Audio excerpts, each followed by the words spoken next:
Welcome to Big Girls Podcast. Yes! Bakit tayo bumubulong, sis? Kasi this is Whisper Edition. Ay, parang napkin.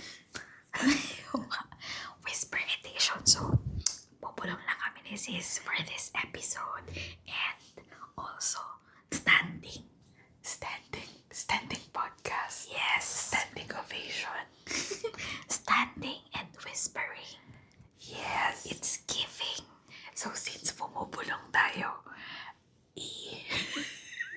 ang ating topic, nagboses ka. Bawal pa. Oo, pabalik ka may whispering na. Anong mangyayari? Di na whisper. Okay. As long as mahina, pwede yun. Anyway, since bumubulong tayo, anong ating topic? Ating topic is huwag kang maingay questions. Huwag kang maingay. That's huwag kang maingay. That's Okay, sis. our first question. Walang dance dito. Pwede ba? Walang huwag kang maingay.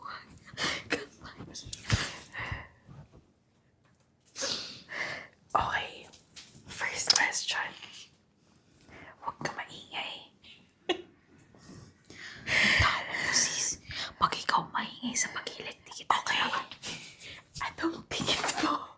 Ang biggest difference natin. Maingay ako siguro. Hindi ka naman noisy. Thank you, Lord. Pero, hindi tayo noisy per se. Ano ang biggest difference natin? Kasi parehas naman tayong hindi mainitin ng ulo. Siguro ikaw masaya ka sa ibang bansa. Hindi. So, di ka masaya ngayon? Parang ganun na kasi. Ako, parang hindi ko kayang mag-isa. Ikaw, you're all alone. Yeah. You're sad. For now. Okay, next question. So, tahimik ka. Anong ugali ko ang curious ka? Saan ang galing? Feeling naman. Yung mapang-asar. Kasi parang si daddy di naman nang-aasar. Si mommy parang she just wants everything na maayos. Joker siya, pero hindi siya mapang-asar. Ikaw yung goal mo talagang may mainis. Yes! Ganon. So, di ko alam saan galing kasi hindi ako ganon. Then, Pahampon ako. sabi ng mukha mo. Dahil dyan, sumayaw tayo. Ayoko sa Huwag. Ang saya na standing podcast. Ang saya na standing podcast. Question number 3, huwag ka maingay. Okay. Sino ang mas malakas ang presence sa room for you? Between the two of us. Let's say ikaw malakas ang presence mo sa room na walang tao. Wala po. No, sino ang mas malakas ang presence sa room na may crowd? Sino kang pagpipilian? Tayong dalawa. Sino pa ba? Wala namang ibang Baka ikaw nakapatas. kasi papansin ka. Ako yung masyadong maraming attention sa akin. Oh, so isa pa yung difference natin. Oo. I can tolerate attention. Parang ako, I would like to work behind the success. Ganon. Parang, sige, gagawan kita ng video para sumikat ka. Ganon. Okay lang sa akin. Behind ako. Ako naman, I can tolerate maging front act. Papansin siya. Hindi ka naman mapansin. Shh, tumahimik ka. Anong tao? Anong tanong? Ayaw po sagutin today. Yan. Yung tanong na yan. Wala naman. Feeling ko ready naman ako sumagot. Huwag lang magtanong sa personal na details ng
Assistant natin.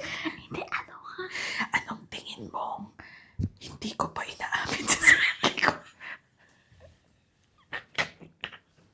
Ang tingin mo, putang ina.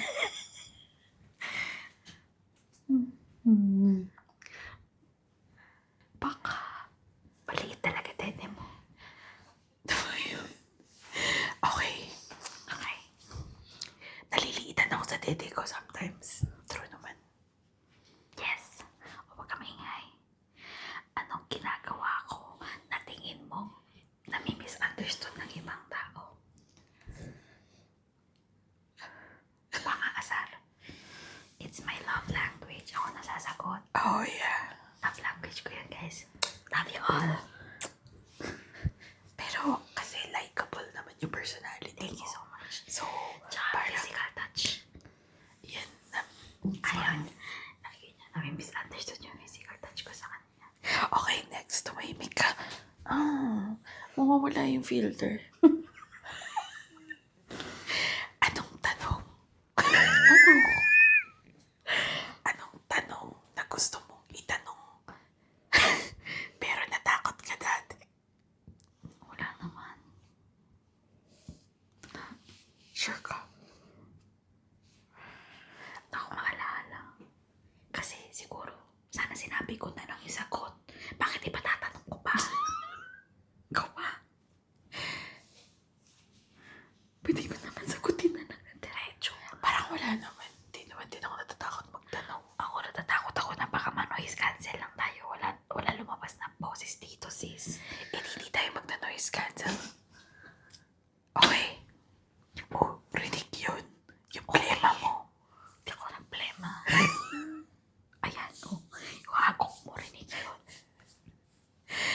Okay. Ako na ba? Ikaw na nakailang O lampas. sige, huwag ka maingay. Paano mo malalaman pag may tinatago ako sa'yo? Natatawa ka mag-isa. Sis, halata ka.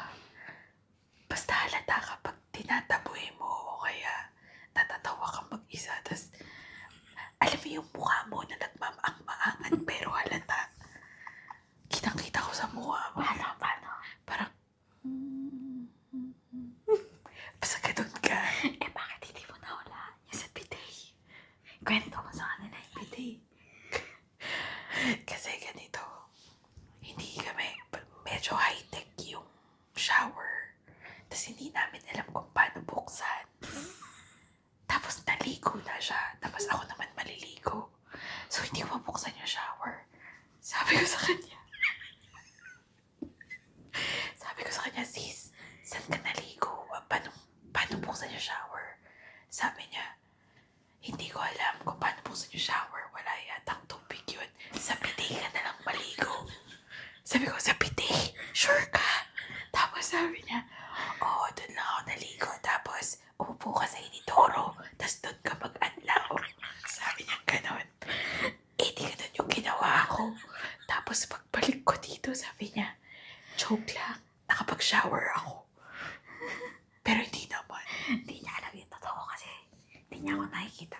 Tulog kasi ako nung kinakausap niya ako. Anyway, may ka. Anong topic ang feeling mo hindi natin na pag-uusapan as sisters? Love life, current love life. Kasi hindi talaga siya para i-share, lalo na yung negative parts. Diba? Kasi nung time na nasa love life din ako, yung current love life, if ever ano man yung nafe-feel ko na negative sa jowa, hindi ko share yun kasi parang unconsciously nasisiraan mo yung tao na karelasyon mo. At saka, pag sinamap mo naman yung relasyon, mas lamang naman yung kasayahan. Oo, so yun, I think parehas tayo ng POV sa ganon na hindi natin i-share currently yung love life, if may problems man or wala, I don't think it's Makakasira sa shareable. partner mo. Oo. Diba? Sana ganun din yung partner ko.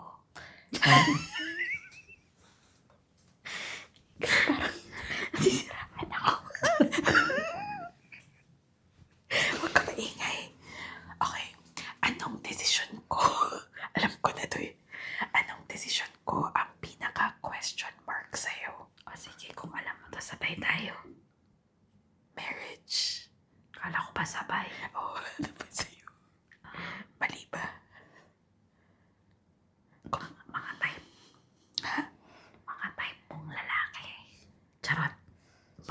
type tipo mong lalaki. Kaya nga mga Iba-iba.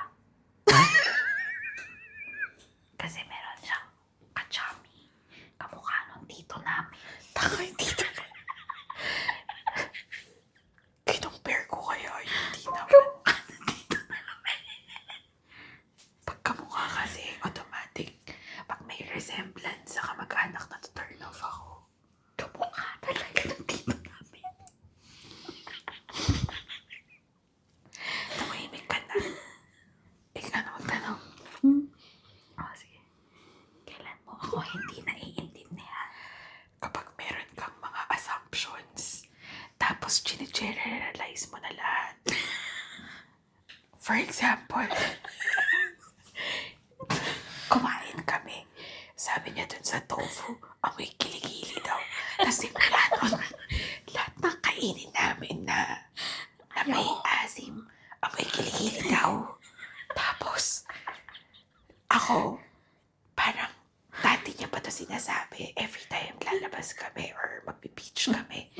May cardigan ako na pang beach category naman siya sa Shein. Sabi niya, ano ba yan? Bakit ka nakapang-obis? Tapos, naging bukang pipig niya na yun every time nakikita niya ako. Nakapang-obis ka na naman. Kahit nakaganto lang. Sabi niya, huwag ka naman pang-obis. Sabi ko, Ganda yung pang-office outfit niya. cardigan lang naman. Pakinggan mo. Pang beach nga Kaya to eh. magsabi ko mukhang pang-office o hindi. Hindi na pang-obis. Umatras ka, sis. Umatras ka. Pakita mo. Oh. Mukhang pang-office, diba? Ewan ko sa'yo. Kaya naman hindi ito yung suot ko. Mukhang pang-obis. Okay, anyway. Huwag ka maingay. Anong ginawa ko? Ano ba tong tanong, Lumi? Anong ginawa kong choice na hindi mo gagawin ever?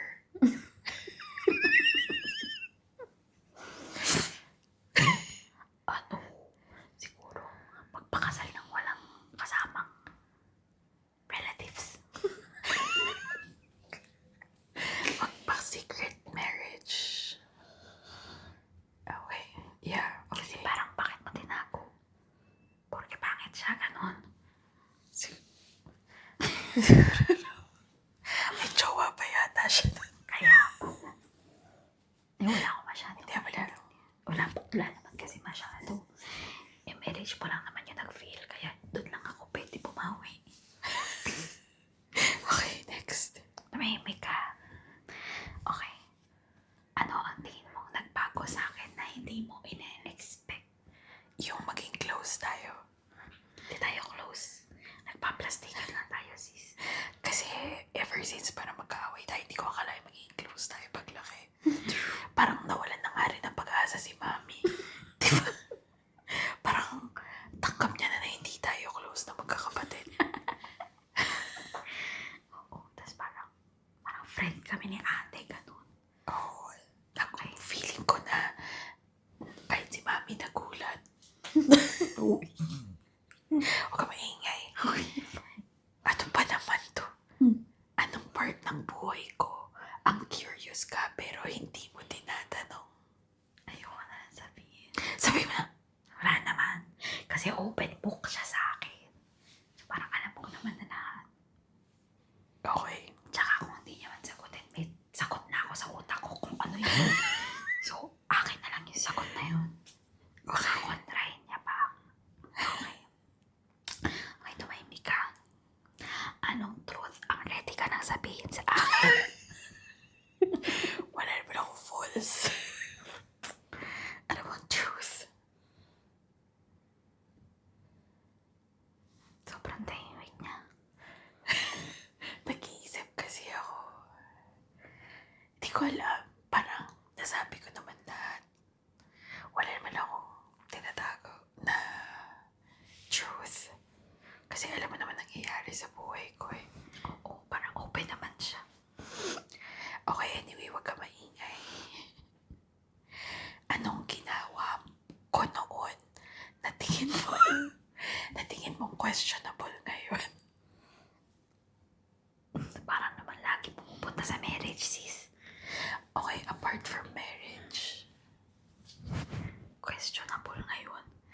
Yung sexology ba? Don't you find it weird? Naman, kasi parang nag-transition ka naman papunta doon, sis. Like, nauna mo na yung mga tattoo mo kung ano-ano. So, hindi ba questionable yung tattoo? Pwede ba yung tattoo na parang bakit biglaan? Hindi siya unlike ng iba. Parang ganon, pakuti-kuti. Ikaw, parang rebelde, ganon.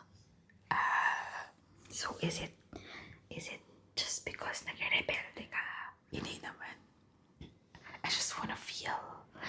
Or the pain? You want the pain? Aside from I like the pain is I wanna feel different. Na hindi na ako magre-revert sa dati. And one thing that is not reversible is tattoo. Ganon. Okay, pero di naman masyado questionable sa akin yun. Okay. Parang ever since naman, rebelde ka. What? Parang kung ano yung ayaw ng magulang ginagawa mo. Grabe ka. Okay. At mahimik ka. Ano, sa tingin mo, ang blind spot ko?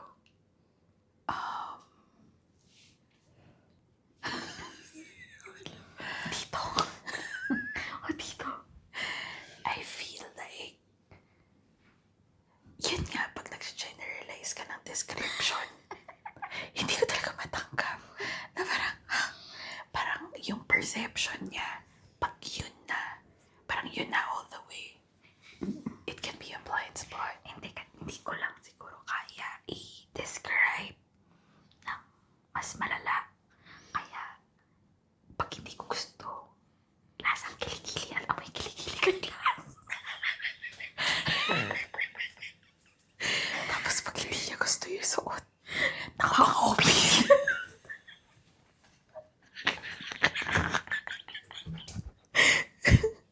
Ikaw, anong tingin mo bang blind spot mo? Yun Hindi ko alam. Ay, kasi di ko nakikita eh. Blind ako dun. Okay, anyway, tumahimik ka na. Okay, fine. Anong kategorya ng tanong ang takot kang sagutin sa podcast? About love life, no? About sister. Charot. Love life di naman masyado. Hindi ka naiirita pag tinatanong ka na paulit-ulit kailan kayo ikakasal? Di naman masyado. Kasi may sagot naman ako. Ang sagot mo, sis. Ano nga ba sagot ko?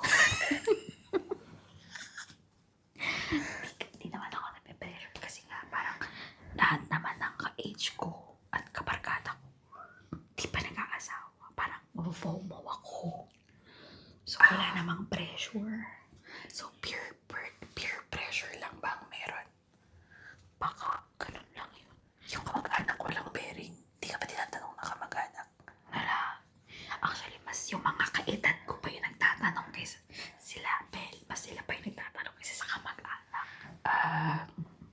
Na parang pare-pareho lang naman kami may jowa. Tingin mo ba, ako anong tatanong ng kamag-anak natin? Kailan ako mag-asawa ulit? Baka kailan ka uuwi? Hindi ka naman nagpapakita, sis. Anyway, Huwag ka maingay. Anong type ng tao napapansin mo na napapansin ko rin? ewan ko pero merong mga yung itsura or yung Wait kamukhang, lang, ano ba yung napapansin? yung kamukhang aso. Ng mga tao. Yes. May mga taong kamukha nila yung aso nila. True. Galing nun, no? Kamukha talaga. Pinipili kaya nila. Oo, baka. Sana kamukha ko din yung aso ko kasi ang cute nun eh. Okay lang sa akin. Kaso, parang di ba sila kamukha? Parang kamukha mo naman. So yun lang, yung napapansin kong tao. Hindi, ano pa bang napapansin mo na napapansin ko rin? Ewan ko, minsan kasi naman, aside sa pag-generalize mo, pag nag-describe ka, on point na nakakatawa. Kasi sobrang Oo ganun nga, no? nga. Marirealize mo na. Oo. Ganon din kasi siya mag-describe ng tao sa totoo lang. Sa ako din pa ganun. Ikaw yung nagsabi, kamukha ng owner yung aso niya. Papa yung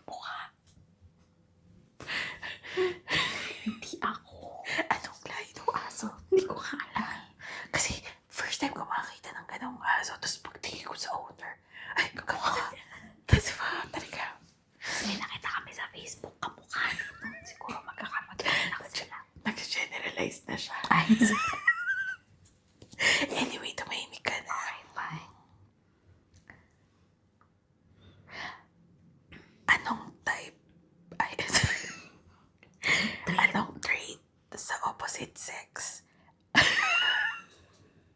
Ang hindi mo gets bakit gusto ko.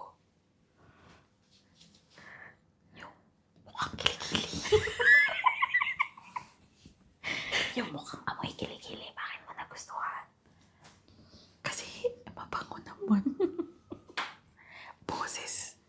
Ang type ko lagi, boses. Magaling magsalita. Pag tumitig, nakakalaglag ng panty. Pero wala pa akong na-meet na gano'n nakarate niya. Okay, siguro magkaiba tayo ng type. Or wala akong type.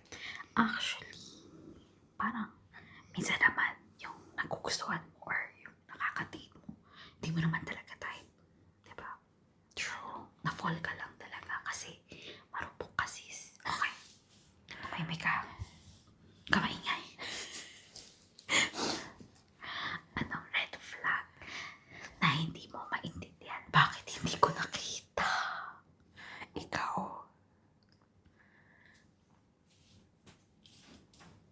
Parang ako yung red flag.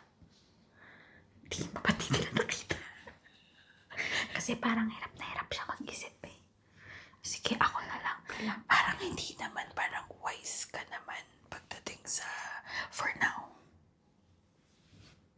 For now lang, sasabihin ko. O sige, ako na lang yung red flag. Hindi ka Hindi naman, nila nakita. hindi ka naman red flag. I mean, okay ka naman yun kasi alam mo yung self-worth mo and Thank you boundaries so mo. much. I'm sure, alam mo yun, more parang sa akin, natututunan ko pa lang, ikaw alam mo na yung part na yun. Oo, ganun. So, I don't see any red flag sa'yo or sa choices mo. Ikaw ba gusto mo sabihin ko kung ano red flag mo? Siguro yung Crocs. Hindi ko alam bakit suot niya sa lahat ng okasyon. Hindi, may sandals ako pero Crocs is my Lately chinelas. lang yan. Crocs is my chinelas. Ayun yung Crocs choice. Yes. Okay, tahimik ka na. Anong trait na akala ng tao pareho tayo pero hindi talaga? Siguro yung pagiging ma-arbog mo. Paging malibog. Arbog si sis. Akala ng mga tao malibog ka. Hindi pala. Ay, yung ibang friends ko. Anong iniisip nila sa'yo?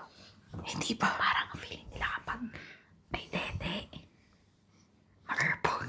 Ay, feeling nila kapag may dede, ang daming lalaki. Yun din ang perception. Sabi, ang ganda ng dede niya, ang laki ng dede. Marami siguro tong boylet. Parang mukhang malandi. Ganun. Ay, totoo ba Actually, yan? si ate malandi yan. Pero wala siyang toilet. Totoo yun. Malandi ako pero hanggang sa daydream. Hanggang sa pagsasal-sal lang. Oh my gosh.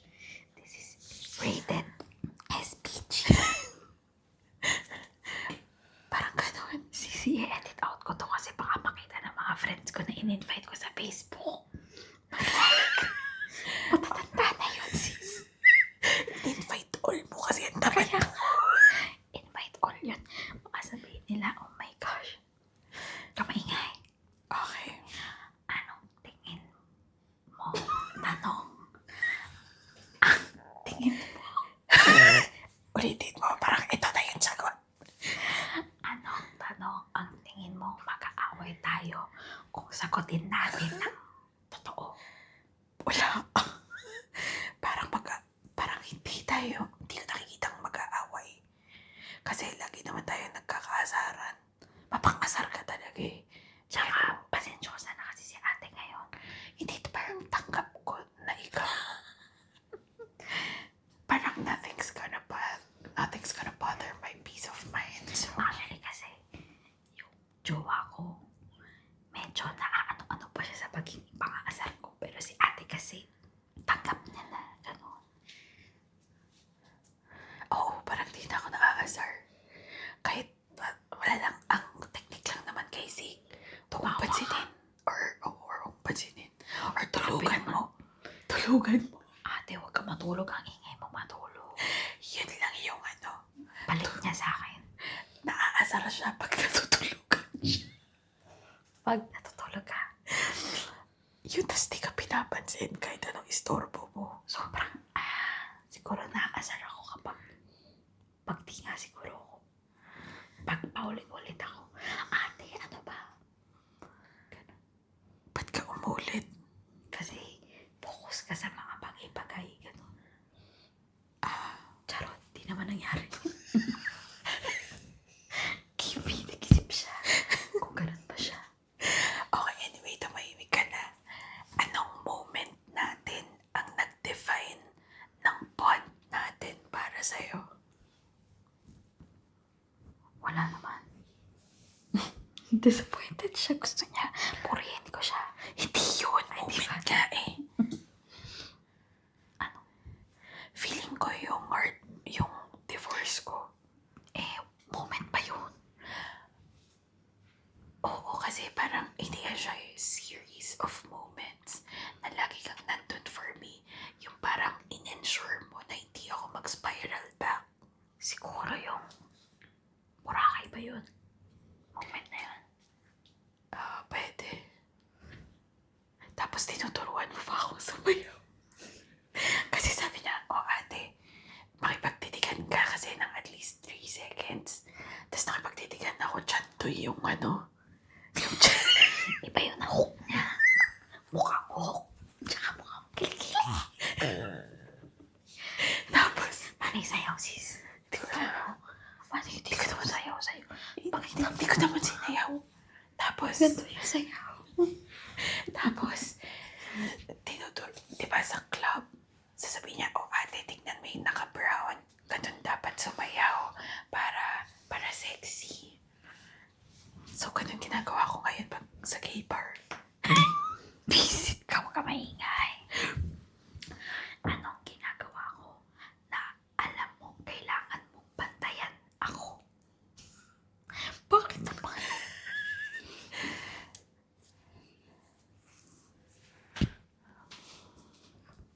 Meron ba? Pero maano naman, siguro yung commute dito. Oo nga. Yung commute dito sa Singapore. Kasi di ako sure. Kasi lagi si Sig mahilig mag-downplay. For example, kahit matalino naman siya, gets niya naman. Parang ang press release niya, hindi niya alam, wala siyang alam.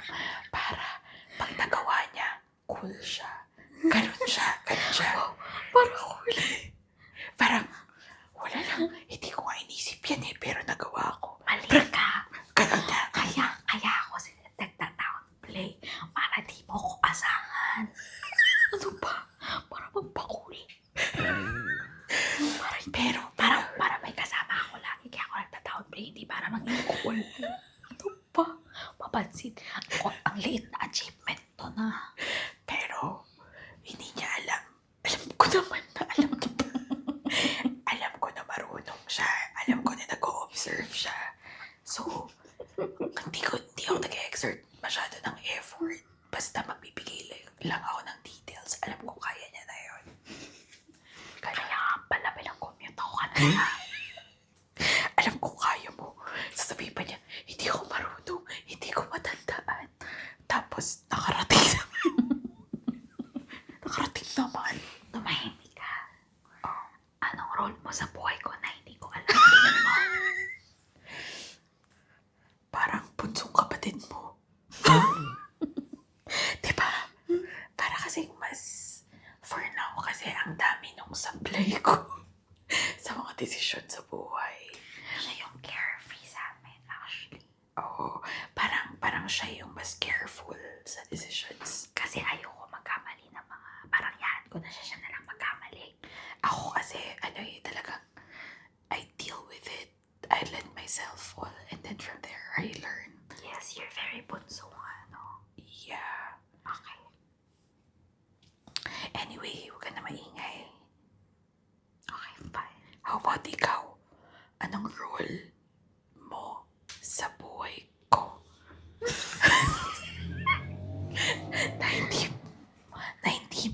na hindi ko alam.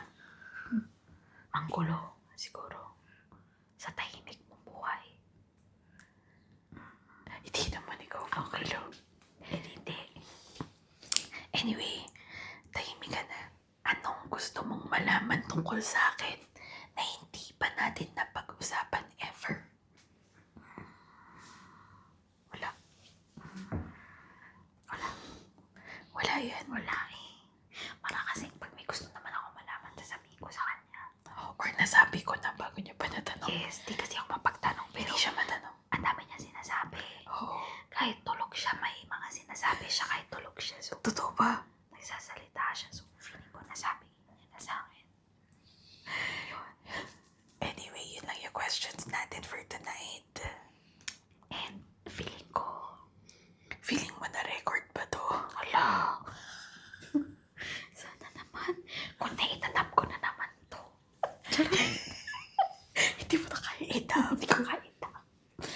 Anyway, thank you so much, big girls, for watching us and for following us. Please like and share this video kung trip nyo lang.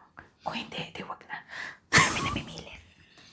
Anyway, follow me on my socials, brightly.abby, TikTok, Instagram, Facebook, and also on YouTube, Brightly Abby. Follow our Facebook page, Big Girls. Or email us at biggirls@brightlyabby.com. Yes. Thank you for listening or watching. Riley and Big Red, two sisters vlogging their hearts out. They'll do the 1,000 vlogs challenge.